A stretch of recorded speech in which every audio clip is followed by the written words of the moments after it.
और रोजगार पैदा नहीं करके दोगे तो इस तरह के कानून से क्या फ़ायदा, आप बताइए। अरे 3 नहीं होंगे भैया, चीछा लेदर कर देंगे। हमारी तस्वीर ही तुम्हारा जमीन खिसका देगी। हवा तो हवा है, तुम्हारी दवा निकाल देगी भैया।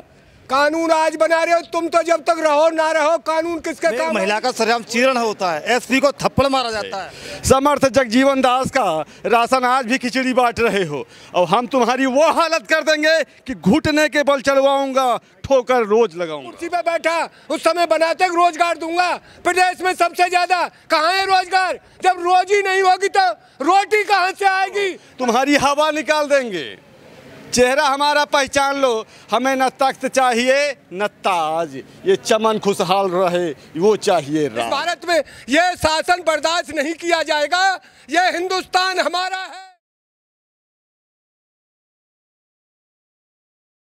नमस्कार, मैं मोहम्मद आसिफ और आप देख रहे हैं एक कदम न्यूज़। यूपी में चुनाव है, इसलिए योगी सरकार ने एक कानून लाई है जो तमाम भारतीय जनता पार्टी के कार्यकर्ता नेता हैं उनकी तारीफ कर रहे हैं। वो कानून ये है कि जनसंख्या नियंत्रण कानून पर जो है उनको 11 जुलाई को जो है लाया गया।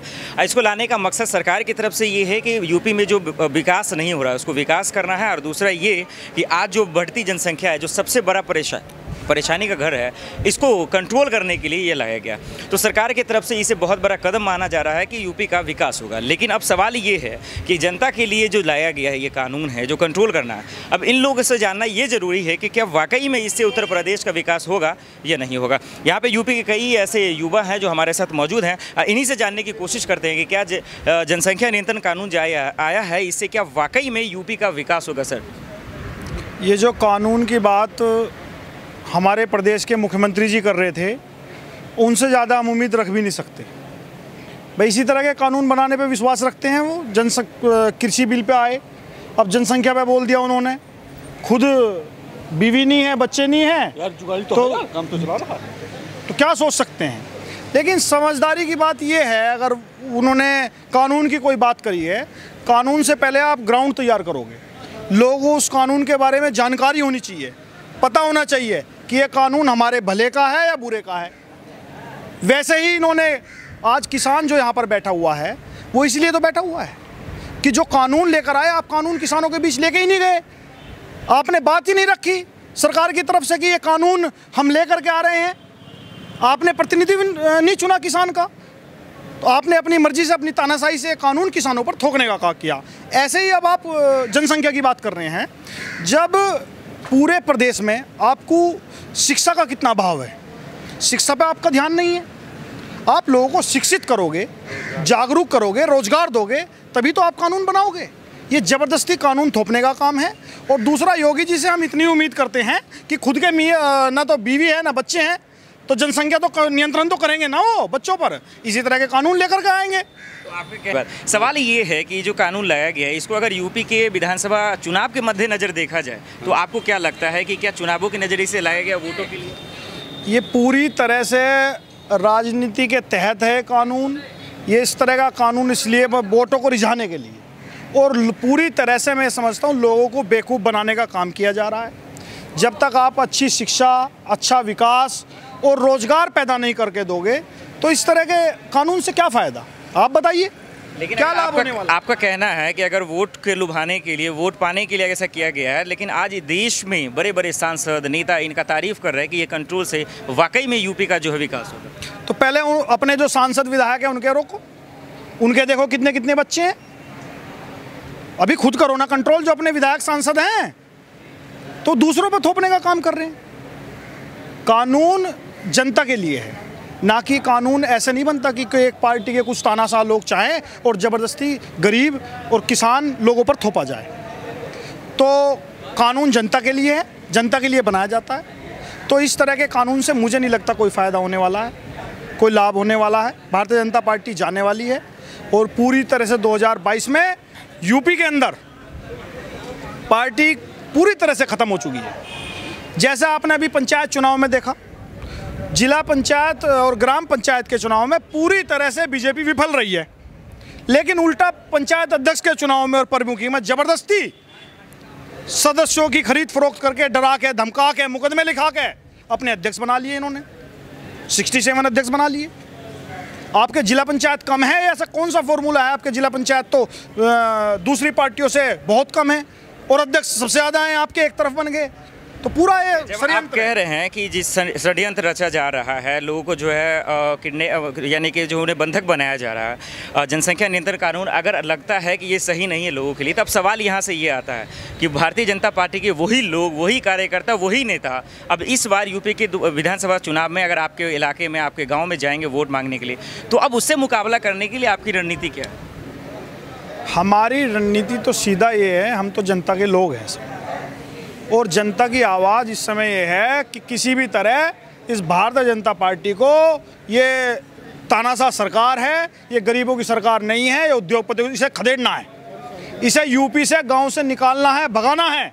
ये सीधा हमारा है, ये गरीब आदमी की और हर एक व्यक्ति की उसकी आवाज़ है। लेकिन कैसे भगाएंगे? सीएम योगी ने कहा कि 300+ सीटें ला रहे हैं। नहीं, सीएम योगी के कहने से क्या होगा? आप पंचायत के चुनाव में कितनी सीट लेके आए हो? आप पूरे प्रदेश में 30-35% मुश्किल से सीट जीत पाए हो जिला पंचायत, जो जनता का चुनाव है। आप अध्यक्ष का चुनाव खरीद फरोख्त करके, ज़बरदस्ती करके, डरा धमका के, मुकदमों के बल पर अध्यक्ष बना करके वाहवा लूट रहे हो कि हमने जो है, सबको पता है जनता का चुनाव कौन सा होता है। और उसी जनता के चुनाव में जो विधानसभा का सबसे बड़ा और सांसद का आने वाला 2022 और 24 में चुनाव है, उसमें जनता अपना वोट दे करके इन्हें यहाँ से भगाने का और खदेड़ने का काम करेगी। 300 से ज़्यादा सीटें लेंगे सीएम योगी। अरे 3 नहीं होंगे भैया, चीछा लेदर कर देंगे। हमारी तस्वीर ही तुम्हारा जमीन खिसका देगी। हवा तो हवा है, तुम्हारी दवा निकाल देगी भैया। 2018 का याद कर लेना केस शिवानी रेप कांड, सिधौली सीतापुर का याद कर लेना साधना शर्मा रेप कांड, जिसमें यह तुम्हारा दरोगा खुद कहता है लूटे हुए आसियाना लूटने की आदत है, और हमें अपनी बहन बेटियों की आबरू के लिए ज़िंदगी को कुर्बान करने की चाहत है। समर्थ जगजीवन दास का राशन आज भी खिचड़ी बांट रहे हो, और हम तुम्हारी वो हालत कर देंगे कि घुटने के बल चढ़वाऊँगा, ठोकर रोज लगाऊँगा। अब सवाल ये है कि किसानों के बीच हम लोग भी हैं और युवा, तो जनसंख्या नियंत्रण पे बातचीत हुई। अब सवाल ये है कि सर, आप लोग जो है 22 जुलाई से संसद पे प्रदर्शन करने वाले हैं, ताकि जो आप लोग 3 नए कृषि कानून के खिलाफ जो बैठे, ताकि सरकार आपकी बातों को सुन सके। तो किस तरह से रणनीति आप लोगों ने बनाया है, कैसे जाएंगे? देखिए, हमारे जो 40 संयुक्त मोर्चे के सदस्य हैं संगठन के, उन्होंने 200 आदमियों का टारगेट रखा है। बसों द्वारा जाएंगे और संसद के बाहर बैठेंगे और इस गूंगी बहरी सरकार को जो इन्होंने कहा था एक MSP है, थी और रहेगी। अब मूंग का रेट 7,500 रुपये कुंटल और वो 4,000 में बिक रहा है। कहाँ है MSP? गेहूँ 25 कम 2,000 रुपये कुंटल था, 1200 और 1400 में लुट गया। कहाँ है MSP? हम इस सरकार को ये दिखाना चाहते हैं। एक आप झूठ क्यों बोलते हैं? आपने कहा था 2 करोड़ रोजगार देंगे, कानून आज बना रहे हो तुम। तो जब तक रहो ना रहो, कानून किसके काम आएगी? योगी जी काम क्या आएगी? कानून बनाते थे जिस समय कुर्सी पे बैठा, उस समय बनाते रोजगार दूंगा प्रदेश में सबसे ज्यादा। कहाँ है रोजगार? जब रोजी नहीं होगी तो रोटी कहाँ से आएगी? पहले रोजी चाहिए, रोजगार चाहिए, जब रोटी मिलेगी। रोजगार के लिए जो है यूपी के विकास के लिए उन्होंने जनसंख्या नियंत्रण कानून लाया है, उसका चंद दिन रह गए हैं, इसलिए वो जन क्या क्या ढोंग करेगा। इसको पहले बैठते कैंप बनाता, बैठते कैंप के आप सो रहे थे, अब तो आप जाने वाले हैं। आप क्या कर रहे हैं? हमको चाहिए सबसे पहले रोजी, और रोजी के बाद रोटी मिलती है। प्रदेश में आपने किया क्या? जो रोजगार थे, आपने कहा 2 करोड़ रोजगार दूंगा, 1,32,00,000 रोजगार हर साल। अगर नहीं मिला है तो 2022 में सीएम योगी का क्या होगा? सीएम योगी का वो होगा जो औरों का हुआ है, जिसका नाम निशान खाता नहीं। अभाल भाई ने कहा था इन पर 3 भी नहीं आएंगे। 300 की बात करते हैं, अपने काम की बात करिए। आपने किया क्या? ठोक दूंगा। किसको ठोक रहे हो भैया? बदमाश रोज चेन लुट रही है, रोज बदमाशी हो रही है, रोज गुंडागर्दी हो रही है। ये जनतंत्र किस लिए बनाया गया? एक जनता का फैसला जनता स्वयं करेगी, और उनकी पर्ची लूट के फाड़ दी जाती है MLA द्वारा। ये कहाँ का जनतंत्र है? ये लोकतंत्र रहा, लोकतंत्र की हत्या है। इस हत्या को भारतवर्ष कैसे? ये हमारे पूर्वज शहीद हुए हैं इस आज़ादी में, हमारा खून बहा है, हमारे पूर्वजों की आत्माओं को शांति जब मिलेगी जब वो कटोरा रखते थे बेचारे गरीब आदमी, अगर थूक दिया तो जुर्म होगा, पीछे बुहारी लटकी रहती थी जहां कर निकलते थे। वही शासन लाना चाह रहे थे इस भारत में। यह शासन बर्दाश्त नहीं किया जाएगा। यह हिंदुस्तान हमारा है और हिंदुस्तान के मालिक किसान और मजदूर हैं। उनका बेटा सीमा पर खड़ा है छाती तान के और वही देश के पेट को भर रहे। उनकी अनसुनी कर दी गई। ये अनसुनी अब बर्दाश्त नहीं होगी। बहुत सुन लिया, बहुत ढोंग कर लिया। यहाँ हम देश को हम जातिवाद और धर्म में नहीं बंटने देंगे। हम ऐसा देश बनाना चाहते हैं जहाँ सभी जातियों का, सभी धर्मों का समान सम्मान हो। यहाँ में क्या होने वाला है इस बार? जैसे कि बहुत सारे कानून अभी आ रहा है, जनसंख्या नियंत्रण कानून आया है, तो यूपी में चुनाव है, क्या होगा इसमें? यूपी में अभी परसों आपने न्यूज़ पे देखा होगा, पेपर में पढ़ा होगा, एक महिला की सरेआम चीरण होता है। सलेमपुर में, मथुरा सलेमपुर में एक महिला का सरेआम चीरण होता है। एसपी को थप्पड़ मारा जाता है। बीजेपी के गुंडे थप्पड़ मारते हैं एसपी को, कप्तान को, जो जिले का पुलिस प्रमुख होता है। ये लोकतंत्र की हत्या हो रही है यूपी में।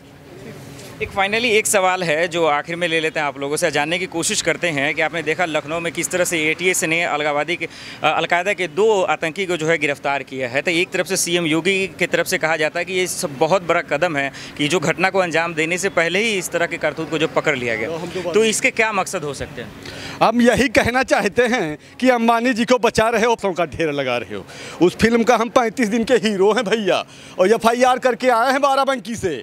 चेहरा हमारा पहचान लो, तुम्हारी हवा निकाल देंगे।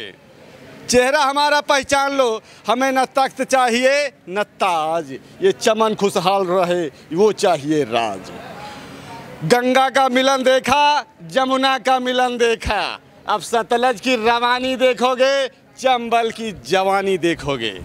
और हम उस खानदान से हैं कि जर्मन में बाबा ने झंडा गाड़ा था, प्रताप सिंह ने पाकिस्तान संवारा है। हम तुम्हारे जो ये जिद नेता हो 20 लाख बना रहे हैं अंबानी से पैसा लेके, क्योंकि 5 लाख हम तो मौत से लड़े हैं, तलवार की धार पर चले हैं। 20 लाख नौजवान रहेंगे जो हवा करेंगे, संझा सवेरे तुम्हारी नेताओं की दवा करेंगे। जो सवाल था उस सवाल का जवाब लेते हैं आखिर में। सर, कल लखनऊ में जो हुआ है, अलकायदा के 2 आतंकियों को गिरफ्तार किया गया, सामने चुनाव भी है, इससे पहले भी 12 जिलों से लगभग जो हिंसा की खबरें आई हैं, तो किस तरह से आप देखते हैं? ये जो चुनाव है, चुनाव से पहले इसी तरह की घटनाएं होती हैं। आतंकवादी चुनाव से पहले कहाँ पकड़े गए, कहाँ गिरफ्तार हुए, तमाम जो गुंडागर्दी कर रहे हैं कौन लोग कर रहे हैं, ये चुनाव से पहले ही आतंकवादी क्यों पकड़े जाते हैं? पुलवामा अटैक हो या तमाम चीज़ें हो, चुनाव से ही पहले क्यों होता है? चक्कर क्या है? ये समझना पड़ेगा। ये आप लोगों को, हमको समझना पड़ेगा कि लोगों की भावनाओं से खेल करके सरकार बनाने का काम करती है बीजेपी। एक षड्यंत्र है बहुत बड़ा, लेकिन इस देश का किसान समझ चुका है। यही किसान लोगों का पेट भरता है। और जिस संसद पर गरूर कर रहे हैं ना, वो संसद किसी के बाप की नहीं है, वो किसानों की, इस देश के किसानों की संसद है। किसान आपको वोट देता है, तब आप संसद में जाकर बैठते हो। तो इसका घमंड जो है, ये इस बार चुनाव में चूर चूर कर देंगे और दिखा देंगे किसान कितनी बड़ी ताकत है।